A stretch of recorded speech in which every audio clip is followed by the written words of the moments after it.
जी, अस्सलाम वालेकुम।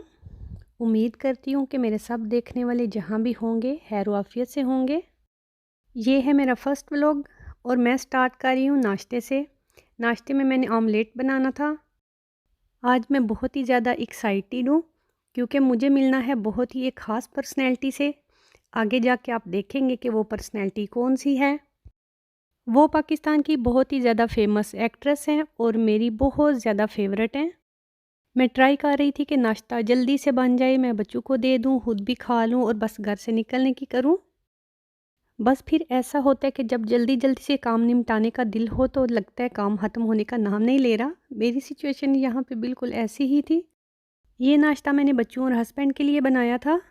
मेरा दिल चाह रहा था कि मैं कुछ और ही खाऊँ, इसलिए फिर मैं अपनी मर्ज़ी का भी बनाने लग गई। बच्चे यहाँ पे खा रहे हैं। ये यहाँ पे हमीरी रोटी जैसे नान मिलते हैं जो कि मुझे काफ़ी ज़्यादा पसंद है। इन्हें मैं खाती हूँ।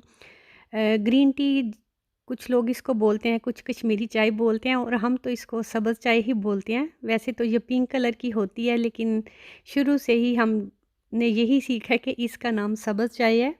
एक्चुअली इसकी जो पत्ती होती है उसके पत्ते ग्रीन कलर के होते हैं। जो आम टी इस्तेमाल की जाती है वो ब्राउन से या काले से पत्ते होते हैं, तो उसको काली चाय बोला जाता है। इसके पत्ते ग्रीन होते हैं लेकिन कलर इसका निकल के जब आता है असल में दूध डाल के तो वो पिंक हो जाता है। असल कश्मीरी घरों में शुरू से ही यही चाय इस्तेमाल होती है। हमारे यहाँ तो जब से मैं पैदा हुई हूँ तब से लेके मैंने यही चाय बनती देखी है। काली चाय का कॉन्सेप्ट हमारे घरों में बहुत कम है।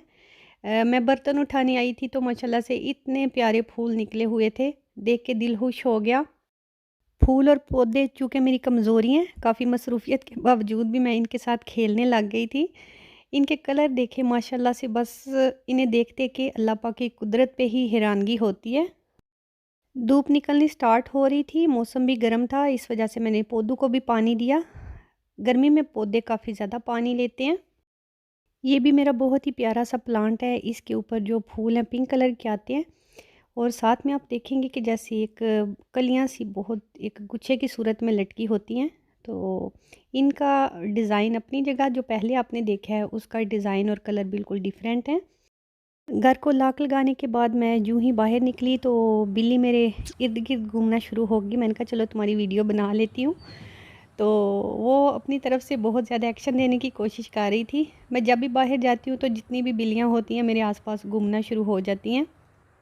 यहाँ पे कर रही थी मैं अपनी ट्रेन का इंतज़ार। इसके बाद जो आएगी वो लेके मुझे जाना है ओस्लो सेंट्रम तक। घर से निकलते ही मुझे बस ये था कि मैं अपनी जगह पे पहुँच जाऊँ। एक-एक मिनट का वेट भी ऐसे लग रहा था जैसे मैंने घंटों किया हो। इस टाइम पे ट्रेनें बिल्कुल खाली थी। सुबह के टाइम पे रश होता है या शाम के जब लोग जॉब पे आते-जाते हैं। स्टेशन भी बाहर से बिल्कुल खाली-खाली थे। मुझे तो यही हो रहा था कि बस कौन-सा लम्हा हो कि मैं सेंट्रम तक पहुँचूँ। जब मैं अपनी जगह पे पहुंच गई तो फिर भी काफ़ी ज़्यादा टाइम बाकी था, इसलिए मैंने थोड़ा-सा इधर-उधर घूमना शुरू कर दिया क्योंकि टाइम पास करने के लिए कुछ तो करना था। यहाँ एक साइड पे मुझे कबूतर नज़र आए तो मैं उनके साथ खेलना शुरू हो गई। ये कुछ दाना वगैरह चुन रहे थे, मेरे पास भी ब्रेड के 1-2 स्लाइसेस थे, वो मैं इन्हें खिला चुकी थी। फिर बाद में जब मैं हाथ आगे कर रही थी तो उन्हें फ़ील हो गया कि ये ऐसे ही हमें झांसा देने की कोशिश कर रही है। इनको देखते, इनको खाना खिलाते और वीडियो बनाते हुए थोड़ा-सा टाइम और गुज़र गया था। अभी भी मुझे समझ नहीं था आ रहा कि मैं करूँ तो क्या करूँ? उसके बाद मुझे साइड पे एक ये बर्तनों वाली दुकान नज़र आई, फिर जिसके बर्तन बहुत ज़्यादा प्यारे होते हैं, ये भी मेरी कमज़ोरी है। तो मैं यहाँ पे चली गई, मैंने कहा चलो थोड़ा-सा देखते हैं कि कौन-कौन सा न्यू कलेक्शन है। अभी आप यहाँ पे देख सकते हैं कि इनके डिज़ाइंस और कलर्स कितने ज़्यादा यूनिक हैं और प्राइसेस भी काफ़ी ज़्यादा हाई होती हैं। यहाँ से बस चीज़ लेके बंदा ऐसे ही सोच सकता है कि इसको इस्तेमाल नहीं करना। मैं कभी-कभार लेती हूँ, एक दफ़ा मैंने गिलास लिए थे, तो जब एक गिलास अंदर से टूटा तो फिर उफ़! उसके बाद तो मुझे लगा कि कोई चीज़ नहीं खरीदनी चाहिए क्योंकि जब चीज़ टूटने पे आती है तो फिर बहुत ज़्यादा अफ़सोस होता है कि पूरा एक सेट या जो हमने चीज़ ली हुई है वो ज़ाया हो गई है।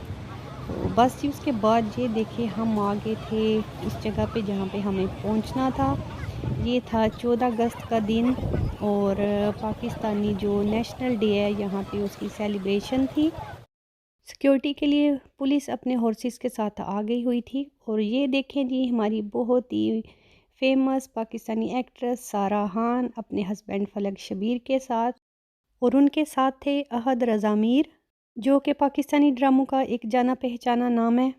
यहाँ पे प्रोग्राम अपने टाइम के हिसाब से थोड़ा लेट हो गया था, क्योंकि लोग पिक्चर्स वगैरह लेनी स्टार्ट हो गए। तो फिर यूँ कह ले कि ऐसा तो होता है इस तरह के कामों में। बैंड ने पाकिस्तानी तराने के साथ तकरीब का आगाज़ किया और यहाँ से चंद ही कदम के फासले पर हमें पहुँचना था नेशनल असम्बली के पास। जो नगमे और तराने गाए जा रहे थे वो कॉपीराइट इशू की वजह से मैं आपको नहीं सुना सकती। तकरीब के मेहमान खसूसी थे सारा खान और उनके हस्बैंड फलक शबीर। इसके अलावा पाकिस्तानी ड्रामों के प्रोड्यूसर आसिफ रज़ा मीर और उनके बेटे अहद रज़ा मीर भी थे। यहाँ से कुछ ही मिनट के फासले पर चलते हुए हम सब ने पहुँच जाना था नॉर्वे की नेशनल असम्बली पे, जहाँ पे तकरीब का आगाज़ किया जाना था। 14 अगस्त का दिन यहाँ पे आम वर्किंग डे था, इसलिए बहुत ज़्यादा लोग पार्टिसिपेट तो नहीं कर सकते। कुछ लोग ऐसे होते होंगे जिनका दिल तो बहुत ज़्यादा चाहता होगा, लेकिन अपनी जॉब से फ्री ना मिलने पर या ले ना सकने पर वो इसमें हिस्सा नहीं ले सकते। बच्चों को स्कूल से छुट्टियां होती हैं, इसलिए काफ़ी बच्चे यहाँ पे आ जाते हैं। पाकिस्तानी झंडे लहराते और साथ में मिली नगमे और तराने गाते हुए हम पहुँच चुके थे नेशनल असम्बली के पास। मेरी तरह बहुत से लोग इसलिए भी खुश थे कि ये 14 अगस्त का दिन हम सिर्फ खुद से सेलिब्रेट नहीं थे कर रहे, हमारे साथ थी सारा खान। सारा खान यहाँ के ग्रैंड होटल में उनका स्टे था, और इससे एक दिन पहले रात को भी एक फ़ंक्शन अरेंज किया गया था जिसमें उनके हस्बैंड ने गाने वगैरह गाए और कुछ ग्रुप्स आए थे जिन्होंने डांस वगैरह किया। और इसके अलावा अहद रज़ा मीर और आसिफ रज़ा मीर से भी हमारी बातचीत हुई। इन पाकिस्तानी सेलिब्रिटीज़ और स्टार्स को देख के बहुत ज़्यादा खुशी हुई। आसिफ रज़ा मीर हमारे दरमियान मौजूद थे। पाकिस्तानी ड्रामा तन्हाइयाँ उनकी मशहूरी का एक ज़रिया बना था, और अहद रज़ा मीर के बहुत से ड्रामास जो आजकल न्यू जनरेशन में मशहूर हैं, तो उनको इतना करीब से देखना बहुत अच्छा लग रहा था। कुरान पाक की तलावत भी की गई, पाकिस्तान जिंदाबाद के नारे भी लगाए गए।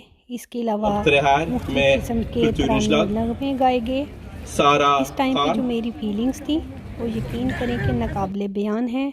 एक नॉन मुस्लिम कंट्री में रहते हुए यहाँ पे कलमे हक़ को बुलंद करना, पाकिस्तान जिंदाबाद के नारे भी लगाए गए, पाकिस्तानी नगमे और तराने भी गाए गए बग़ैर किसी डर और खौफ के। और रियल फ्रीडम किसे कहते हैं वो यहीं पे नॉन मुस्लिम कंट्रीज़ के अंदर ही देखने और सुनने को मिलती है, और ये एक बहुत रियल सबूत है जो अभी कुछ तो मैं आपको कॉपीराइट की वजह से नहीं दिखा सकी। मुबारक सबसे पहले तो आप सबको, इतना प्यार दिया आप लोगों ने पिछले साल के, इस साल हमसे रहा नहीं गया, हम फिर आप लोगों से मिलने आ गए, ये दिन आप लोग के साथ मनाने आ गए।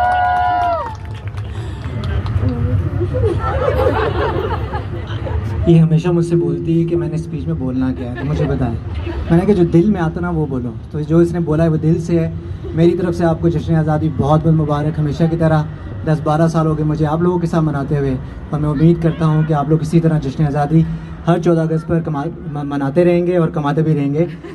सच बात यह है कि मुझे आज पाकिस्तान तो बहुत याद आ रहा है, and I wish I was home, but मुझे फील हो रहा है कि आई एम एट होम। और आप सबका बहुत बहुत शुक्रिया आज हमारे साथ सेलिब्रेट करने के लिए, and I hope to return soon. तो थैंक यू वेरी मच, और आप सबको आज़ादी मुबारक। अभी तकरीब का अख्ताम तो नहीं था हुआ, लेकिन मैं वहाँ से वापस चल पड़ी क्योंकि मुझे कुछ ज़रूरी काम था। अब प्यास महसूस हो रही थी, तो इसलिए मैंने फिर यहाँ से एक स्मूदी ली। और इसके अलावा बहुत से लोग अभी मेहमानों के साथ सेल्फीज़ वगैरह ले रहे थे। थोड़ा सा आगे आने के बाद मुझे और मेरी फ्रेंड को बेकरी नज़र आई, तो दिल ललचाया कि चलो कुछ खा ही लेते हैं। मैंने वाफ़ल लिया और उन्होंने लिया चॉकलेट केक। घर आके डिनर के लिए मुझे बिरयानी बनानी थी, जिसका कोरमा मैंने रात को ही बना दिया। अब जस्ट चावल बॉईल किए और बाकी चीज़ें ऐड करके दम दे दिया। ये प्लेट बनाई थी मैंने अपने नेबर्स के लिए, उसके साथ सैलेड और रायता। बस जी, तो यहीं तक था ये व्लॉग। नेक्स्ट अच्छी वीडियोस देखने के लिए चैनल को सब्सक्राइब और वीडियो को लाइक कर दें। खुश रहें और खुशियाँ बांटें। मिलते हैं एक नई वीडियो के साथ। अल्लाह हाफिज़।